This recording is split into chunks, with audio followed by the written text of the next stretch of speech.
industry, and this is my favorite type of kind of insight, is they've worked in an industry and therefore they get a unique insight into something. Okay, I'm working in the NHS and I realize this software is extremely clunky, and this, if we could put this in, it's going to solve so many problems. Now that is an insight that's worth having.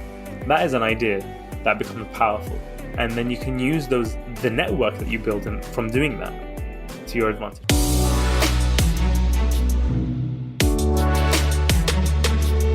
Welcome to Entrepreneur's Handbook podcast, where we listen to inspiring startup stories to get the practical takeaways for you, the listener.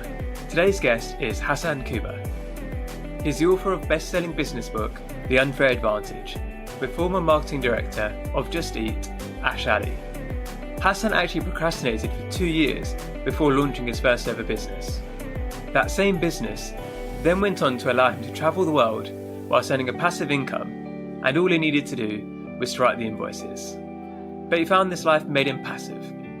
So he returned home and partnered up with other people to spread his entrepreneurship lessons.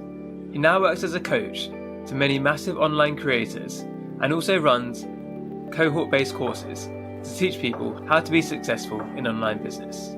I really enjoyed this conversation and I hope you do too. Welcome, Hasan, to the Entrepreneur's Handbook. Hey Omar, thanks for having me. So you're famous for writing this book of Ash Ali, and people watching on YouTube can see the cover here, which is The Unfair Advantage. But tell me about the beginning. Where did you start from? How did you get into this whole entrepreneurship world and then go on to write a book? So in the book, I talk about being an unnatural entrepreneur because I never planned to start a business. I actually remember, I was just thinking about this the other day. I actually remember entrepreneurship societies being at my university, but never ever considering to join it, not even fully understanding what it even means. Not really, like, it wasn't on my radar. It wasn't even something I considered. So I wasn't one of those like Gary V's or like my co-author Ash, where they were like hustling and selling when they were kids at school and making money in the playground. I just wasn't one of those kids. Yeah, I talk in the book about how my parents got me for my first birthday, a doctor cake. And they weren't too serious about it. I think it was with my grandfather, actually. And the idea being that I'm going to grow up to be a doctor. Their first child and their son is going to be a doctor. It's a typical kind of Asian thing. I was born in Baghdad, Iraq. I never felt any pressure to do that. But I kind of found myself going down that route. So I was going to study medicine, become a doctor. But then I dropped out, to the horror of my parents. I was just dropped out. And they were like, oh my God, what's going to happen? So, actually they weren't too pushy or anything, but I didn't know what's possible. I didn't know about the possibilities. I decided I wanted to study economics to learn more about the world. I did that. And then I didn't want to work for a bank, which is the typical thing in the city of London. So I became an entrepreneur because I took an online course. That's actually what I came across. It was inspired by the 4-Hour Workweek by Tim Ferriss. It was this idea of how do you build a business, systemize it, and make passive income from it, like let it run itself while you enjoy yourself, go out, travel, etc. It took 2 years of really hard work, but I got there in the end. In 2015, once the business was sort of running itself, and end of 2015, 2016, I met Ash, and he introduced me. So I was in part of the internet business world, sort of the online business world, but Ash introduced me to the tech startup world. And that was learning all about angel investors and tech startups and VCs and funding and all that kind of stuff. So we got into angel investing ourselves, which basically just means investing as an individual into startups. And it was as we were doing that, Ash and me, because I had this free time, and so did he. He had just had the IPO of Just Eat, that we started to put together this idea of the unfair advantage. And that was essentially our investment thesis. We're like, who do we invest in? Who do we believe is going to succeed? And who do we think isn't? And that's what came into this book. We thought we'd just self-publish it. We got a publishing deal. It was incredible. And the book's done really well. We got Business Book of the Year. It blew us away. First-time authors. I didn't even have a background in writing or blogging or anything like that. So it was all pretty cool. Yeah, and what's really interesting I find is that sometimes when you hear people's stories, they have this kind of hindsight bias of, I always wanted to be an entrepreneur. I was born to do this. So it's really refreshing to hear from somebody who wasn't from that world, but then managed to still be successful. And I think there's a lot of people who are listening today who might be in that situation, who they weren't naturally entrepreneurs, but they're now thinking about it and they're trying to understand how to get started. But they keep reading stories about Elon Musk, who was born to do this, or Steve Jobs. But that's not what most of the entrepreneurs are. Many entrepreneurs are just like you. For the online course, like, you created a digital marketing agency, right? That was your business that you created passively. How did you find that once you went through those 2 years of hard work and you said you had more free time on your hands?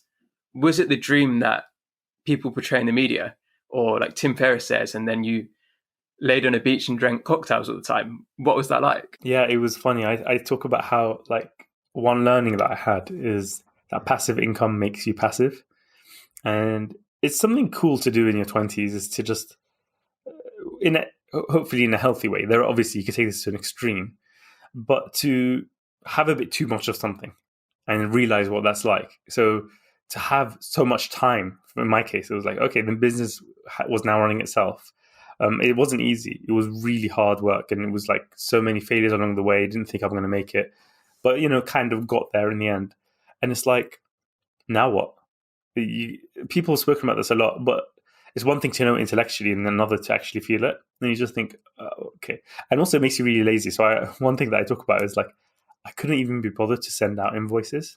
That was all I needed to do. The idea was I was supposed to be traveling and working at the same time.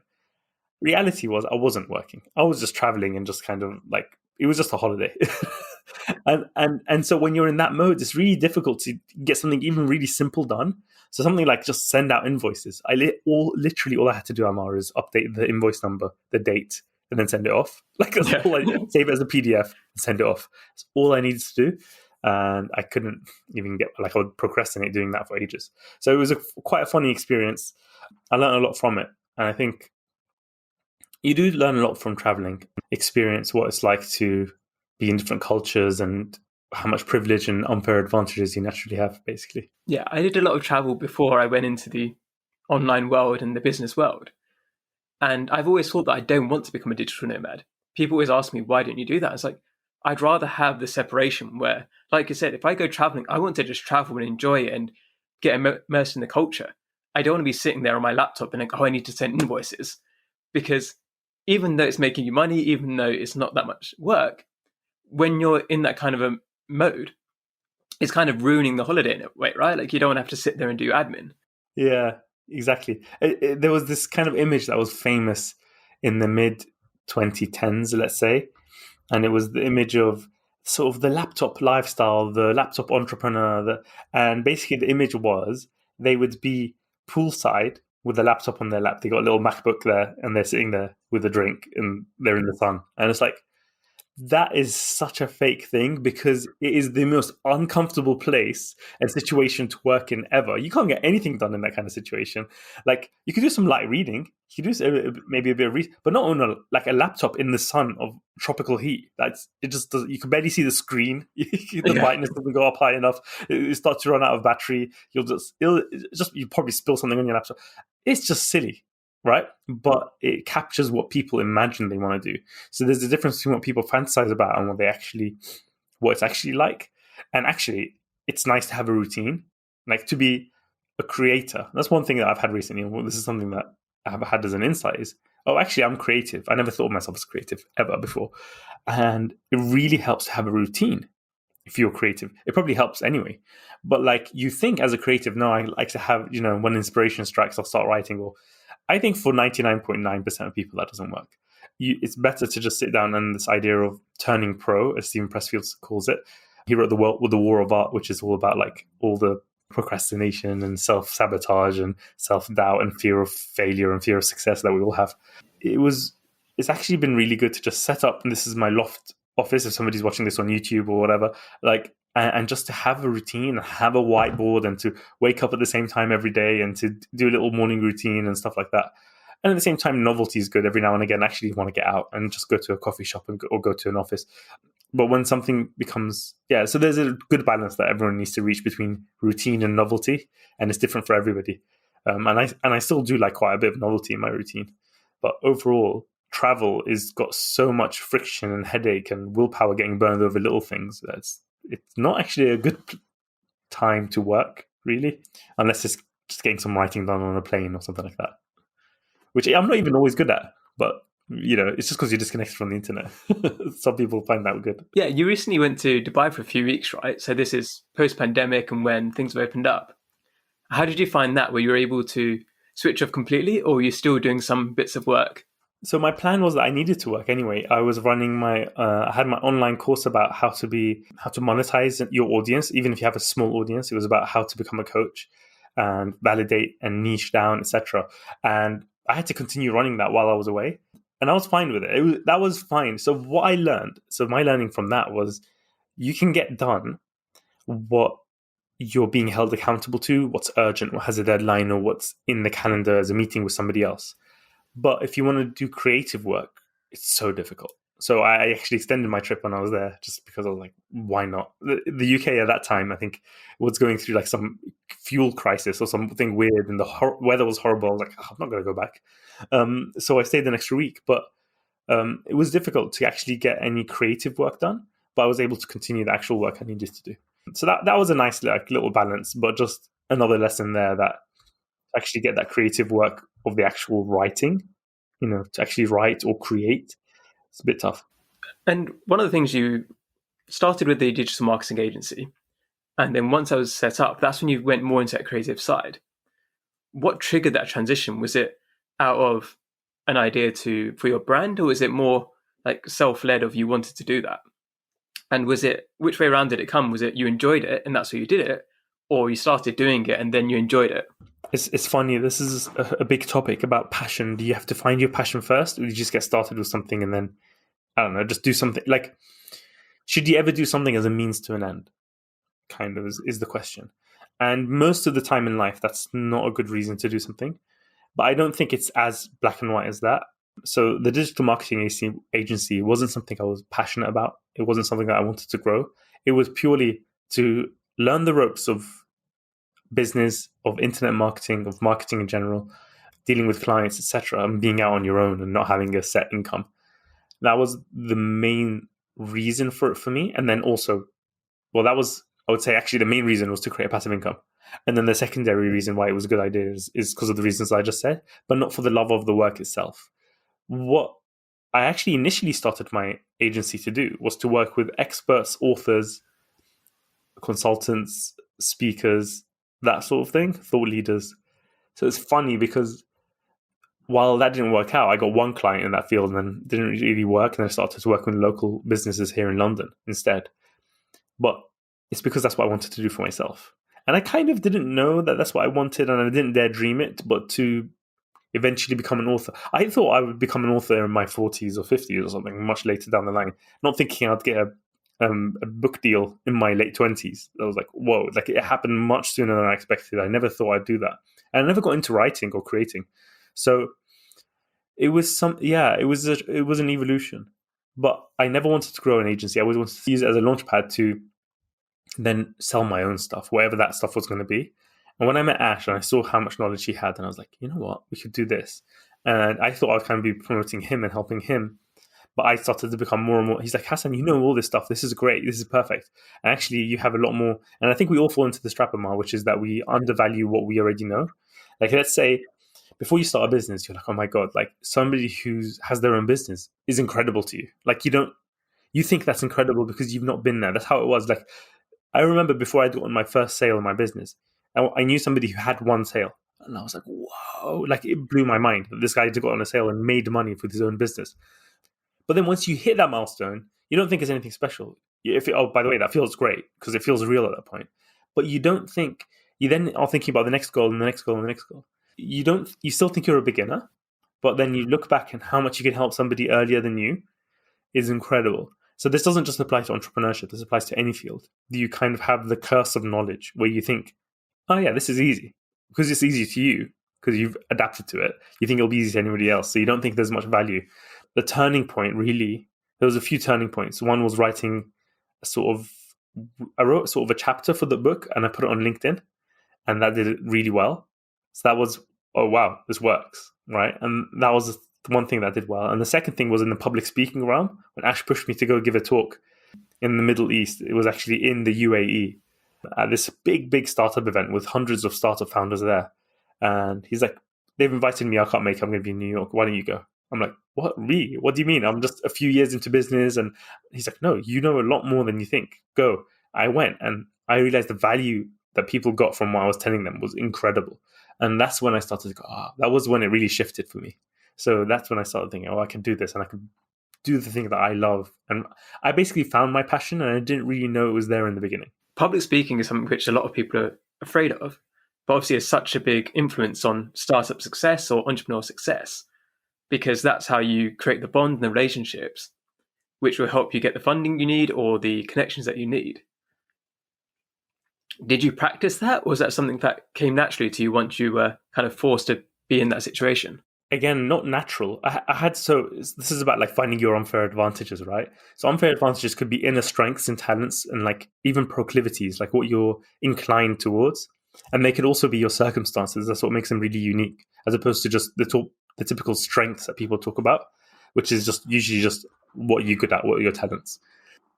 Public speaking didn't come naturally to me in a way because I was terrified of it. And actually, this was so embarrassing for me to admit for the first time, but now I've said it, which is that at university once, I was giving a talk to like 12 people in a tutorial, like 12 people, fellow students in my class. Next thing you know, I find myself falling on the floor.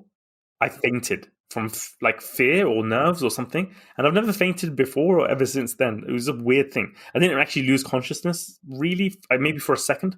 I don't know what happened. I was terrified, right? 2018, I went back to that same university and gave a TED Talk.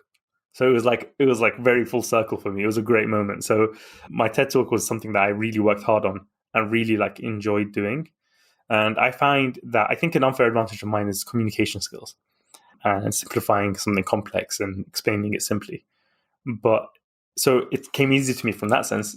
But at the same time, I had a lot of fear around it and I'm not comfortable kind of having the spotlight on me at the same time. Could you dive deeper into unfair advantages themselves? So in the book, you cover the Miles framework and you break down the different areas where people can have unfair advantages. And you also use some examples about entrepreneurs who have been very successful and what their unfair advantages were, which maybe weren't so obvious to the outside onlooker. Yeah, so unfair advantages are basically a competitive upper hand. They're like a head start in a race. One way to think about it is like competitive advantages in business. Warren Buffett doesn't invest in businesses that don't have deep and wide moat. Moat meaning like a castle, like a medieval castle. A moat protects it from its competitors. And basically, it's taking that concept of competitive advantage and taking it down to the individual. Because what we realized is for early stage startup founders, and they would come and pitch us, me and Ash, for funding. What we realized is when you're very early days, you don't have anything yet. You don't have a product built yet. You don't have customers yet. You don't have sales yet. So what is there to go on to know whether it's worth investing in? Well, people think it's all about the idea. And obviously idea matters. But we talk in the book, and this is a common kind of meme, is that ideas are overrated. It's all about the execution, really. But they do still matter. But then what you're left with?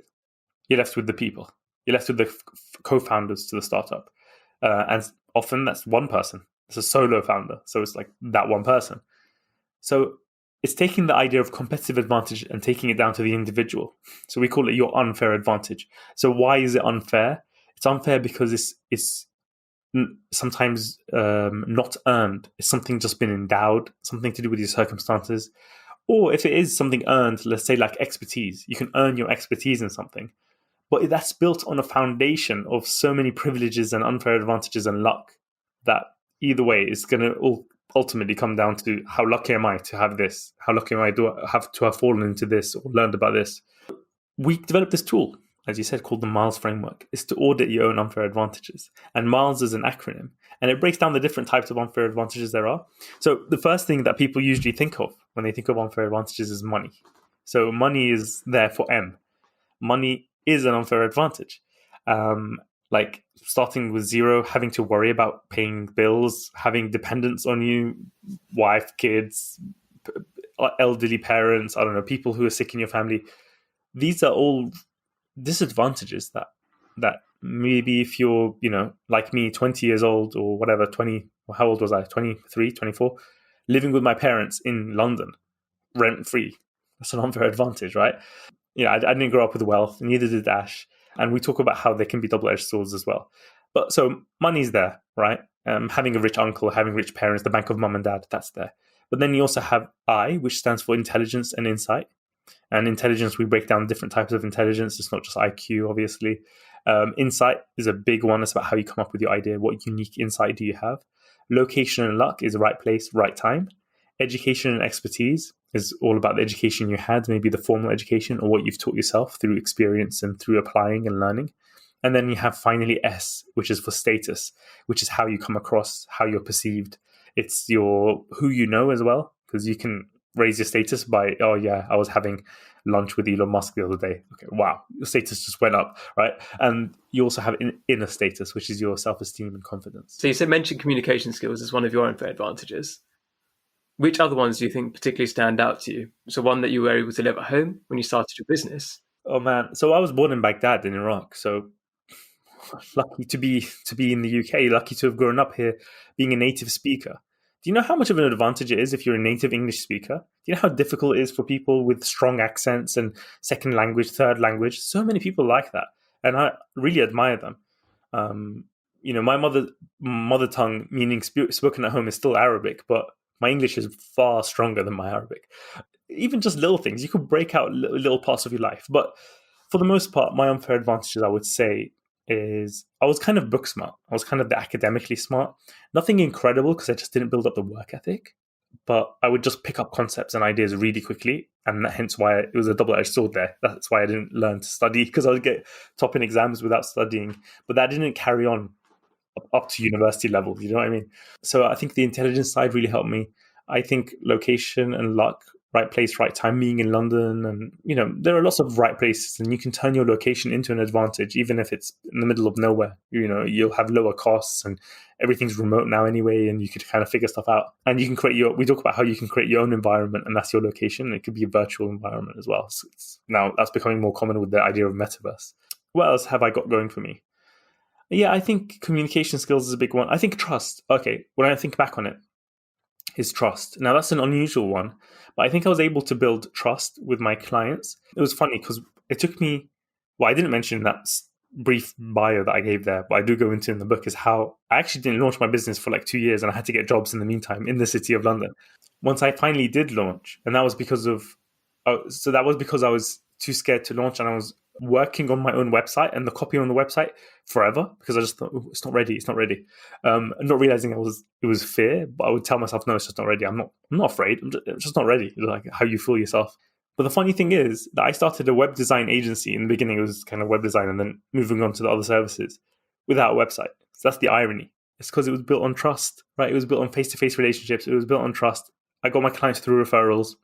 And that, I think, was a big unfair advantage of me, just to build trust and to have those kind of people skills and the sales skills and those that I developed in the job. Because again, that didn't come naturally to me. I was an introvert, bookish kid, very shy. So I think the fact that I focused on that, and the fact that I improved myself and read a lot, etc., to work on those skills, sales skills, was big for me. For the people you and Ash invested in, were there any particularly interesting people who had kind of unique unfair advantages? A lot of the time it comes from, it's kind of the cocktail. It's the set of unique, we say in the book that your set of unfair advantages are unique to you, right? I think a lot of the time, and actually, this is the thing, it was difficult for us to find startups to invest in because a lot of them wouldn't have a lot of unfair advantages, and they'd be raising funding. And I think this brings us on to the discussion of the two different types of startups. A lot of them would be much better suited to a lifestyle business. And the difference, we talk in the book about the two different types of startup. One is the lifestyle startup, let's say, and the other is the hyper-growth startup, the Silicon Valley type of thing. The thing people usually are referring to when they say startup. I mean, startup just means any company that's just started up in the early days. But people often refer to tech startups. And a lot of them didn't have the technical expertise. So I'm going to flip the question and say what they didn't have. They didn't have somebody on their team. They'd have an idea, and they don't have the tech. They're not coders, developers themselves, and they're not partnered with one either. So that was a problem.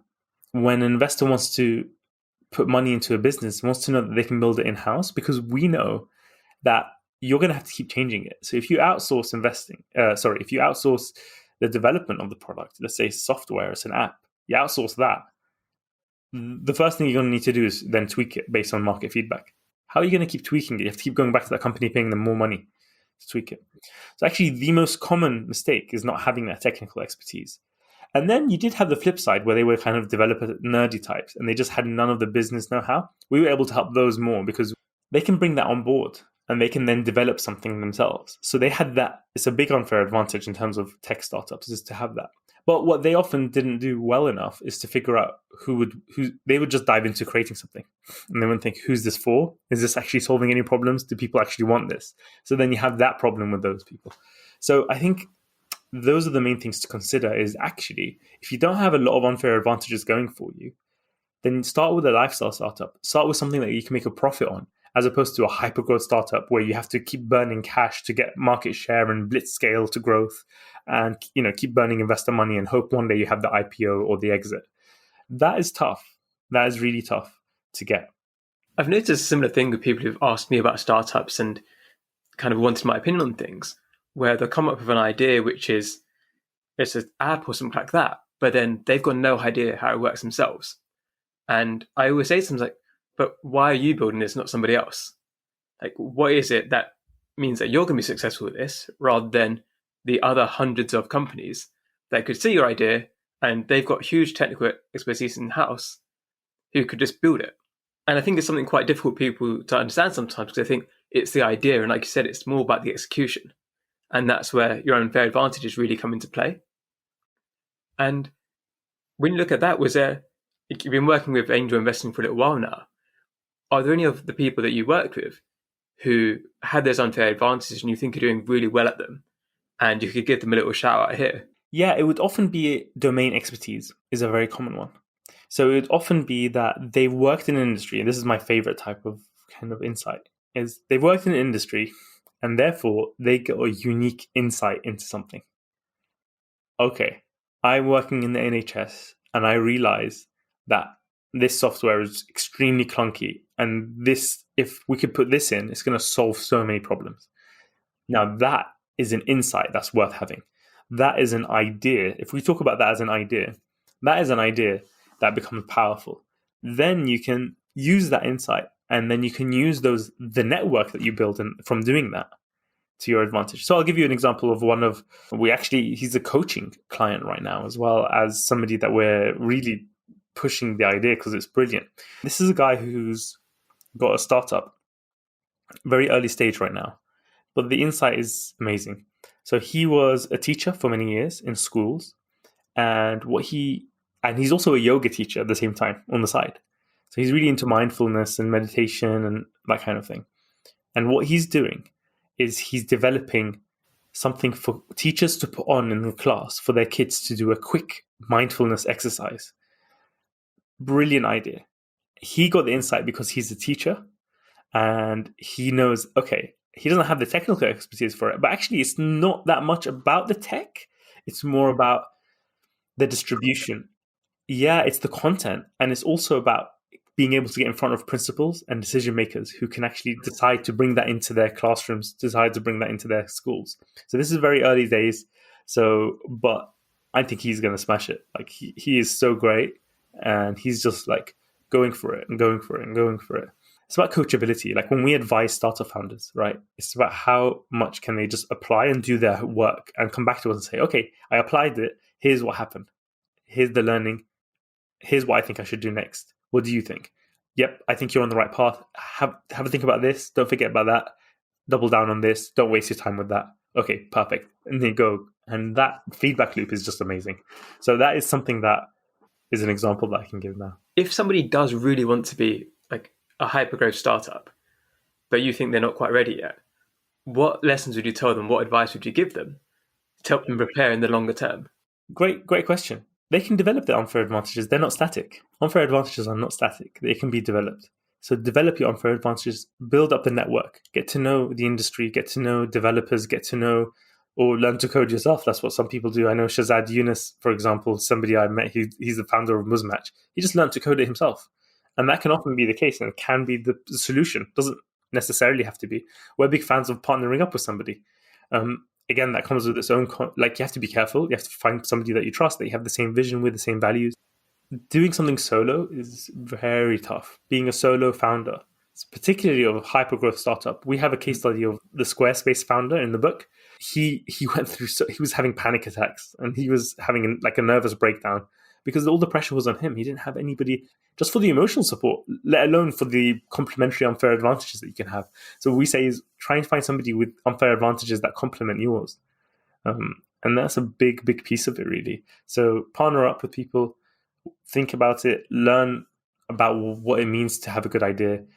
We have a startup quick start guide in part 3 of the book. So like, if you just like read that part of the book, understand unfair advantages, do a quick audit of yourself, and just apply that. We've distilled down what you need to do, and we've got tons of case studies in there as well. So it can be developed, and just realize that it's not always the first startup that you do that's the home run. You can start with a lifestyle business, you can learn the ropes, you can do something else, like, you know, plenty of opportunities. I think average age of a successful startup founder is something, I don't know the exact number, it's something like 40. It's much higher than people think, much, much higher. People think it's all people in their 20s. It's not. Some are, but there are a lot that are much older that are very successful, but they're just not touted in the press and the media as much. That's why you don't hear about it as much. Yeah, it's the whole thing about it's only newsworthy if it's uncommon. If there's lots of people at 40 years old doing it, then it doesn't get picked up because it's just whatever. Whereas when a 20-year-old does it, then everybody's amazed by it. Yep. With you and Ash, your relationship, so you kind of met at dinner, I believe, right? And did you always think it would end up where it was, like, or was it almost a massive surprise to you because he was working at kind of the unicorn JustEat? Yeah, no. So he'd already had the exit with JustEat had their IPO the year before that we met. So he was the first marketing director, the third senior member of staff. So he had some equity. He did really well out of that. It went for £1.5 billion, like $2.4 billion. But we were just friends first. It was like a great way to find somebody to work with is to friends first can work well, but more importantly is to do some test projects. So actually, before it became a book, we thought of it as a startup. It was this. We actually haven't discussed this too much. I think I make reference to it a few times, but it was a early stage startup idea called Solid Startup, and it was like, how do we filter out all these pitch decks that we're receiving, or grade them somehow, so that we can know which ones to focus on? Because we're getting loads, and 99.9% of them are very low quality. People don't know what they need to know. People don't know what it takes to do a business, and they haven't done that homework most of the time, which is why we wrote the book. We wanted to write the book for them, but also to explain this idea of unfair advantages. And just because someone would be really working hard, this whole idea of like, it's all about hard work. That's what we wanted to demystify and shatter that myth in our book and say, hard work is important, but you've got to double down on your unfair advantages. And a quote in the book is, it's not about working harder, it's about working the system. That's a quote from Evan Spiegel, the founder of Snapchat. So yeah, it's a big piece of that. One thing I'm curious about is, where do you consider yourself on the spectrum now between lifestyle and hypergrowth startup? Because you're obviously investing in different companies, and I guess with some of those you want them to grow very fast, but then you have your routine and you've got like a good balance and you do your coaching. This is definitely a lifestyle business, because lifestyle business means, and people think it's a pejorative term really, because investors often use it as that, but that's only because it's not useful to them. Basically, a lifestyle business, it's not something that's going to blow up so that even a tiny piece of it is going to be worth millions. That's not how a lifestyle business works. A lifestyle business can make you a multi-millionaire, but still have no space for investors or not want to take on investors. I'm more of that mindset.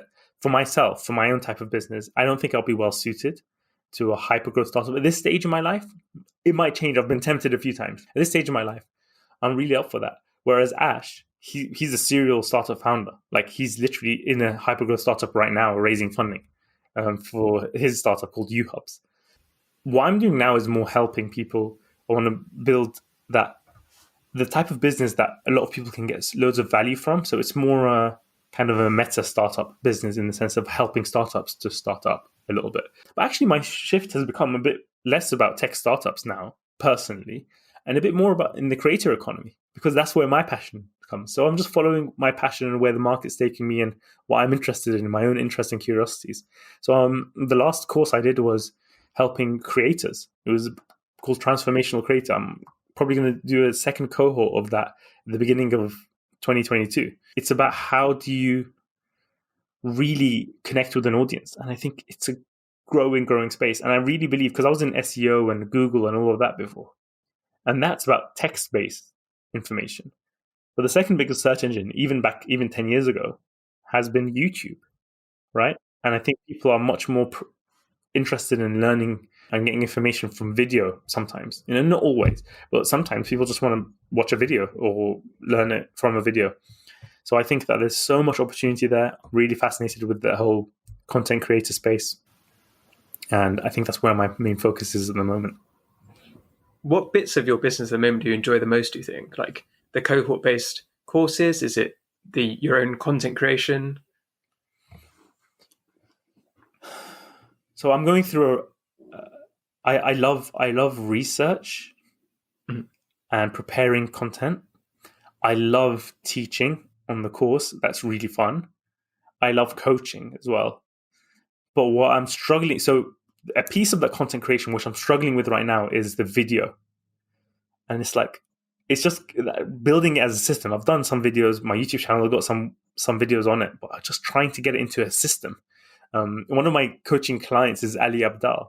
And he was one of my first clients, which is really cool because he's a huge success on like YouTube and stuff. Really cool guy. And I helped him launch his course, Part-Time YouTuber Academy. I helped kind of develop that a little bit. As a coach, you catalyze things, right? You think of it as a catalyst. I think he would have got there by himself, but I think as a coach, what you do is you help people get somewhere much faster and in a much more direct route. I think he was probably going to go with something like a Skillshare or much lower type. But I only mentioned PTYA, Part-Time YouTuber Academy, to say that I'm aware of it, but it's still painful. Like, I've gone through that course and I know what it takes, but you still have to go through the learning curve and the pain of it. So that part of my business I'm finding difficult right now, but in a good way. Like, it's a challenge and it's like pulling my hair out. It's painful, but it's like I'm learning so much. So into that. I'm enjoying podcasts as well. We've launched our podcast, the Unfair Advantage podcast. That's been really fun. I've really enjoyed that one. One thing you mentioned in your book as well is about the importance of like an accountability partner. And you said that this is really important to you working with other people to get things going. Yeah, accountability partner. One thing that was different when I mentioned that I took this online course, I actually failed to start for like 2 years or something, already a year and a half. I just didn't launch. And then I went back to the City of London, worked some sales jobs within like banking and investments and stuff like that. And then I went back to, okay, let me do my business now. Let me do my startup. At that point, what was different also, I had a new fire under my belly. I'd been working for a boss, which I didn't like working for a boss, even though they were all right bosses. But what was different, I think, was that I had an accountability partner at that time. And that's why I've gotten into coaching recently. I've become a big fan of coaching. I've got coaches for many different areas of my life. I've got a weight loss coach from all the lockdown weight that I've gained. I've got an executive coach right now as well, which has been really insightful. And a coach gives you clarity and accountability, right? And an accountability buddy can also give you that, right? They're not doing it professionally. There might be peers. They might, a coach is better if you can invest in a coach, but accountability buddy is great. And if you can't even get that, then journaling at least to give you that feedback loop, to give you that self-awareness. But journaling doesn't help with the loneliness of doing it by yourself. So get an accountability buddy. And if you have the unfair advantage of money to invest, get a coach. Coaching is life-changing. Yeah. And last time we talked, we mentioned that me and you would become YouTube accountability partners. But then I've been too busy with other things, so I've let you down there. But hoping in the new year that we'll get that going as well, so we can keep each other in check. Let's do it, Amar. Let's do this. Let's new year, YouTube. We've got how many YouTube videos do you want to do? How much do you want to publish? Let's say a week or a month. What's your goal? I guess I've got the 2 podcasts. That's 2 easy pieces of content a week. Okay. And then I think 1 original piece of content a week to start with. All right. And then hopefully increase that to 2 to 3. And that's the benefit of being a full-time creator, that I have potentially the time to do that. Brilliant. So 1 a week starting in the new year. Let's say it publicly now, and let's both do it. And Yep. anybody listening to this, and it's January or February, and you look on our YouTube channels, and you don't see one video a week, then hit us up on DMs, tweet at us, and we promise we're going to retweet it to admit our failings publicly. Yeah, great idea. So it's been a pleasure to talk to you, Hasan. Where can the people listening hear more about you and what you do? Yeah, so I'm on all the socials at Startup Hasan with one S. My name's Hasan Kubba. You'll probably have the links to my socials. We're working on a new website. It'll probably be out. Well, this is coming out today, which is a really fast turnaround rate. So we're working on. So if you're listening to this later, we're working on a new website that will be launching in the new year. It's going to be called theunfairacademy.com. And yeah, man, we're looking forward to getting the book out in the US. So if you're in the US listening to this, or Canada, you can get the book delivered. It'll take a couple of weeks. They'll literally ship it from Europe. And I've had so many people do that. It's incredible. But the digital rights aren't there. But in June 2022 is the date for the launch of the US version, which is going to be a second edition of The Unfair Advantage, which we're really excited to do and to go out to the States. If you want to reach out, please feel free to reach out. We reply to DMs, me and Ash, but I'm, happy to talk, happy to answer questions. And yeah, if you're interested in coaching or anything like that, that's something that we do as well. Online courses, coaching, feel free to hit us up. Yeah, and I read the book myself and I can recommend it strongly as well.